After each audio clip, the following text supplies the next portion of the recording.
it started with the Ohio State Buckeyes. Now, again, a team that I talked about that could be a college football playoff team, could win a national title this year. And it starts with the quarterback position. Of course, we know C.J. Stroud is going to be back, went for over 4,400 yards and 44 touchdowns a year ago. He's going to be throwing to Jackson Smith-Njigba, who's another great player. We know that by his Rose Bowl performance. He led the Ohio State receivers last year in yards with 1,606, 9 touchdowns on top of that. You got Travion Henderson in the backfield. From the offensive standpoint, and that's your side of the ball, guys, so I'm going to let you dive right into it.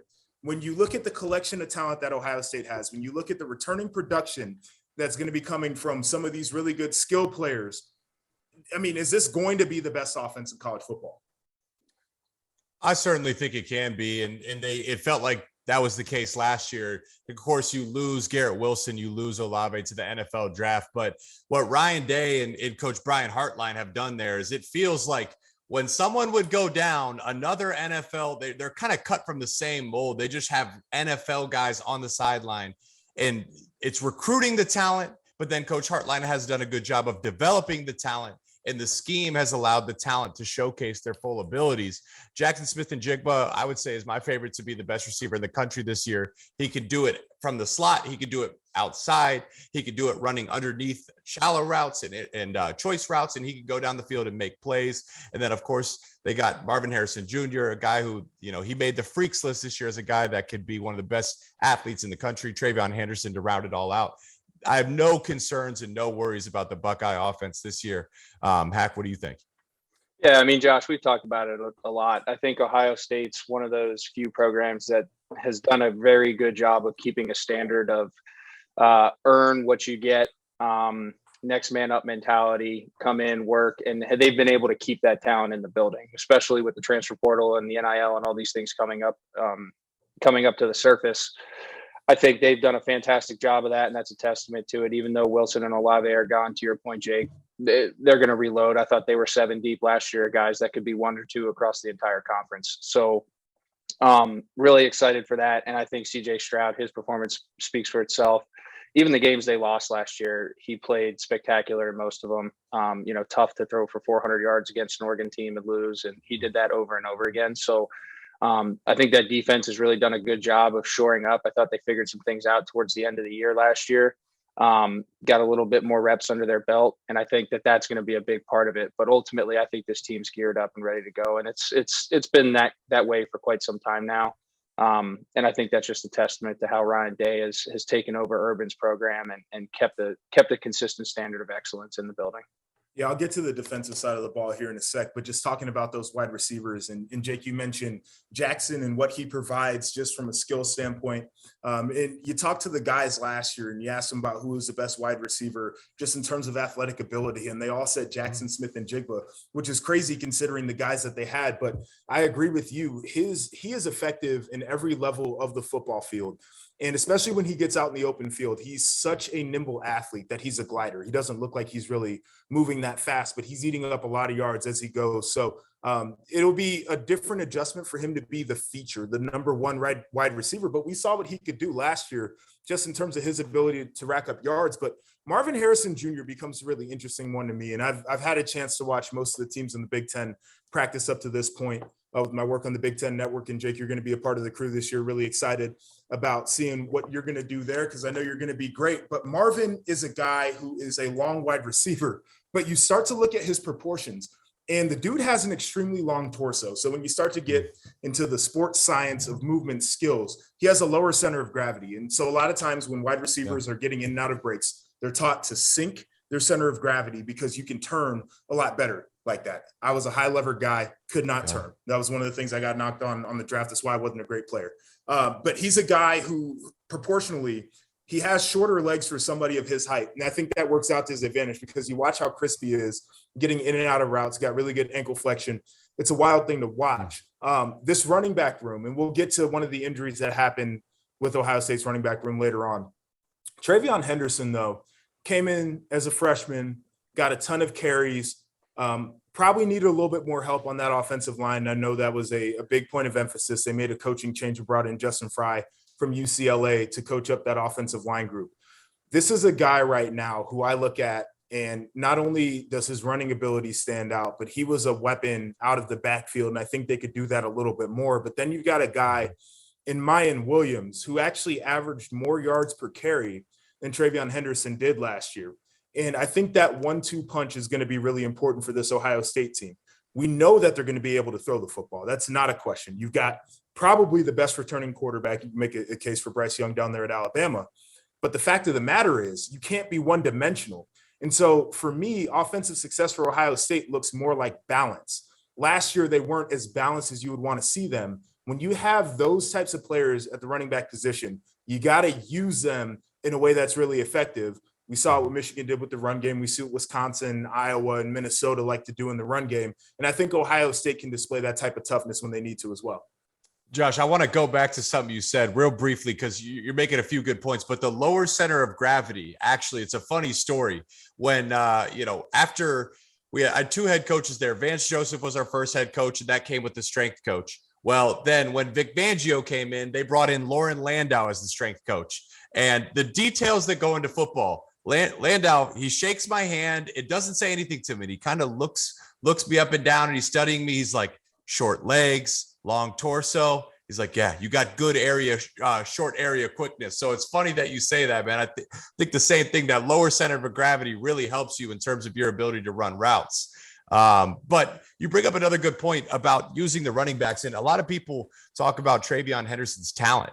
And I think he is extremely talented, but you have to understand what Ohio State wants to do. And I say they're going to lean much more heavily towards passing the ball. There's going to be more games where they air it out 45, 50 plus times than they do turn around and give off 30 carries. Now, this shouldn't matter for their offense as much because their offense is going to put up points against anybody. But from an identity standpoint, as you're going through spring and camp, and as you look at the defense, the defense needed to step up from a physicality aspect. They kind of got pushed around by Michigan last year. They did. But when you're going through camp in spring, you're going against your offensive identity, against your defensive identity. So when you're a pass-happy offense, it's less opportunities to emphasize the physicality needed to have a violent front seven. So that's something, and you were able to watch them at practice this past week as you've done your tour with the Big Ten. But if you're going against a pass-happy offense all camp, where's the opportunity to emphasize a violent front seven that's going to say, hey, we're going to plug the holes and we're not going to let Michigan run all over us again? Yeah, I mean, they went with a heavy 9-on-7 period in practice, which I was glad to see. But I totally agree with that standpoint. Just as a guy who played on the defensive side of the ball, in this day and age, you have to be able to run and hit. And it's important to get the reps on angles and how the ball travels through the air, different route combinations you're going to see it against the different coverages that you like to run. But, I mean, when you break down football just to a fundamental standpoint, run the ball, right? Like that's the thing that we all grew up on. That's why we came to play in the Big Ten, most of us, is because we appreciate that brand of football. And so I definitely agree with that. I think that it was probably a point of emphasis during spring. I certainly saw it in training camp, but you're right. Like, and this is not a knock on Ryan Day, but he's a former quarterback. I think he calls the game like a quarterback. He likes to pass, and I understand because you got a great quarterback and some great receivers, but that run game in the reps that you get in practice are totally pivotal. Hack, I wanted to ask this question to you because I love getting into this, and we spent some time last year talking about quarterbacks and mechanics and what makes a quarterback great. When you flip on the tape of CJ Stroud and you watch him compared to other quarterbacks, not only in the Big Ten, but nationally, what do you see out of his game that has made him so effective? I think last year it was great seeing his maturation process. He really had some opportunities in the spotlight early, especially that Oregon game. And you really saw him take advantage of those opportunities. Now, it didn't necessarily work out in his favor. And again, we've beat a dead horse with that. There were a lot of factors that went into that. But I think obviously the frame, going back to kind of the comment that you guys were talking about, I think he can sustain at his size. I think he can make any type of throw that you need to make. And I think Ryan Day does a great job of, although there's going to be lots of opportunities for them to play matchup football because of the talent they have outside, he still does force some type of progression game into their philosophy offensively from a passing standpoint. And you even saw that with Justin Fields. That was one of the knocks they talked about, but Justin Fields did the same thing. You saw him getting to 2, 3, and 4 a lot of times on tape. So I think CJ's done a great job of that. And really, I just look for that kid to stay healthy, continue to do what he's been doing, grow, learn from a guy like Ryan Day who has NFL experience, and continue to show what he can do. And he's to me, he's one of the top 3 guys in the country, and they're all interchangeable at this point for me. Heck, I'm kind of curious from a quarterback standpoint, and kind of putting yourself into CJ Stroud's shoes to go back on the emphasis of running the ball is I'd imagine CJ Stroud feels confident. He would probably want to throw the ball 100% of the time because he feels that confident in his ability to make his reads and hit his receivers, and he feels confident in the massive wealth of talent he has at the receiver position that they can air it out for 700 yards if they had to in a game. But from a quarterback's perspective, does it ever go through your mind that, hey, we need to emphasize physicality, which means, hey, coach, let's mix in a couple extra runs throughout practice and throughout camp just to form that identity and touch it throughout camp? Yeah, I mean, I think that's been something that Ohio State's done. Maybe last year it didn't look that way, but the ability to finish games and turn around and hand the football off, and then even earlier on in the games, if you can set the standard early and be in those second and manageables, which will then put you in those third and manageables and staying on schedule that everybody talks about, it's a huge part of the game. And Josh, you talked about it. If you can turn around and hand the ball off for 3.5 yards every time, you're going to win the football game. You're going to own the time of possession, and you're going to keep moving the sticks. So Ohio State's always had that. I think, the game situations last year took it out of them. A lot of times they were trying to go match for match, play from behind. And to your point, Josh, as a quarterback, you're thinking of ways how to create explosives, especially when you got all those toys outside. I mean, you got a bunch of Ferraris running around out there. You're going to figure out ways to create explosives in a sexy manner, as opposed to just turn around and hand it off. I think Day is going to do a great job this year of understanding what his team's built like. I think Travion got another young guy, some really good reps last year. And I think they're going to use that in their favor much more. I think Ryan Day is too good of a football coach to overlook that. I certainly agree with that. Before we get off of Ohio State, I want to talk about this defense real quick, because last year it certainly did not meet standards for what Ohio State wanted to be. You look at some of the bigger games that they played in against Utah in the Rose Bowl, even though they cleaned some things up, they gave up a lot of points, over 5 yards per carry in the run game. And then against Oregon and Michigan, each they gave up over 7 yards per carry in the run game. Again, going back to that physicality, certainly something you don't want to make a habit of. And they made a big change on the defensive side of the ball. The only remaining coach from last year's staff is Larry Johnson, the defensive line coach, who's done a pretty good job there. But they bring in Jim Knowles, who coached a top 5 defense at Oklahoma State. And he's a guy who's made it clear that he was able to do that with three and below star players on that defense. Now he's working with some 4 and 5 stars. I don't know how much you guys have really gotten into the tape on what Jim Knowles likes to do. It is extremely chaotic. You don't know where the safeties are coming from. You don't know if the linebackers are going to be running through gaps. You don't know where that extra rusher is coming in the pass game. And I certainly like the aggression of it. But one thing that I have taken away from that defense is that it's so risky that it leaves you exposed for explosive a lot of risk plays reward. as well. Yeah, I mean, they cut guys loose in the back end, and just you hope that you hit the quarterback or you confuse him to the point where he can't find the open guy. I'm expecting a lot of improvement out of this Ohio State defense. I think it really cuts some great athletes loose. At the same time, I think that starting off with Notre Dame is probably tough because there is a learning curve. And I've gone through those defensive changes where you go from one system to another, and it takes a little bit of time in real game action to get it flowing. If Ohio State can put together a defense, and Ryan Day said he expects top 10, Jim Knowles says he wants top 5. Not exactly sure they're going to get there this year, but let's say it's a top 20 or top 30 defense. Is that enough to get Ohio State over the hill and potentially win a national title?